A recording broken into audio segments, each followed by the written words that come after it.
আসসালামু আলাইকুম। যে দোয়া তুমি বছরের পর বছর করেও কবুল হয়নি, রমজানের তাহাজ্জুদে সম্ভব হয়ে যায়। রাত ৩টা বাজে, সবাই ঘুমাচ্ছে, কিন্তু আল্লাহ নিজে নেমে এসে বলছেন, কে আছে আমাকে ডাকবে, আমি সাড়া দেব। তাহাজ্জুদ কি শুধু নামাজ? না, এটা জীবন বদলে দেওয়ার চাবি। তোমার সেই অসম্ভব দোয়াটা রমজানের তাহাজ্জুদে কাঁদতে কাঁদতে চাইলে আল্লাহ ফিরিয়ে দিতে পারেন না।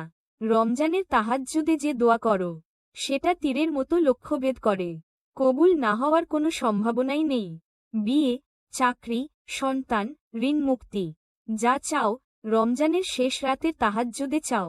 সারা বছর তাহাজ্জুদ দোয়া কবুলের পিক টাইম, কিন্তু রমজানে এটি হয়ে যায় সুপার পাওয়ারফুল।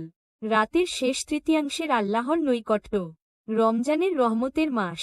রমজান পুরো মাসই রহমত, মাগফিরাত ও নাজাতের। এই মাসে আল্লাহর রহমত বর্ষিত হয়, গুনাহ মাফ হয়, দোয়ার সম্ভাবনা বহুগুণ বাড়ে। তাহাজ্জুদ যেহেতু শেষ রাতে, তাই রমজানের এই বরকতের সাথে মিলে দোয়া কবুলের সম্ভাবনা সর্বোচ্চ হয়। রাসূল রমজানে কিয়ামুল লাইল, তারাবি প্লাস তাহাজ্জুদ বেশি করতেন, যা গুনাহ মাফের বড় কারণ। রোজাদারের দোয়া বিশেষভাবে কবুল।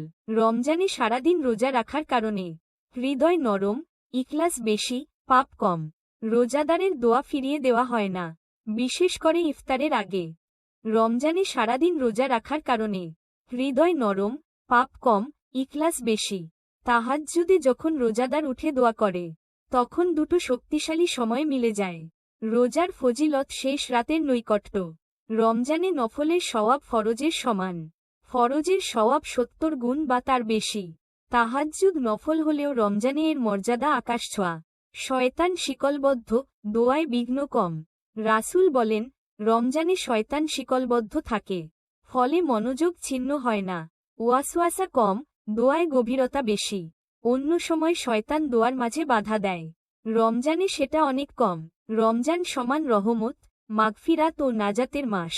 এই মাসে আল্লাহর রহমত বর্ষিত হয়, গুনাহ মাফ হয়, দোয়ার সম্ভাবনা বহুগুণ।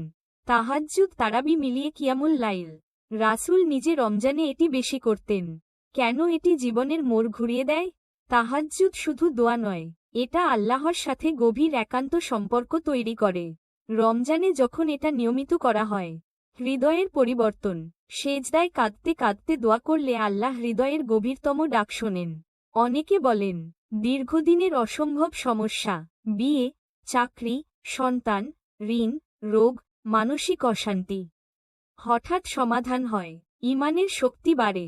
নিয়মিত তাহাজ্জুদে আল্লাহর উপর ভরসা বাড়ে। পাপের প্রতি ঘৃণা জন্মায়, জীবনের দিক পরিবর্তন হয়।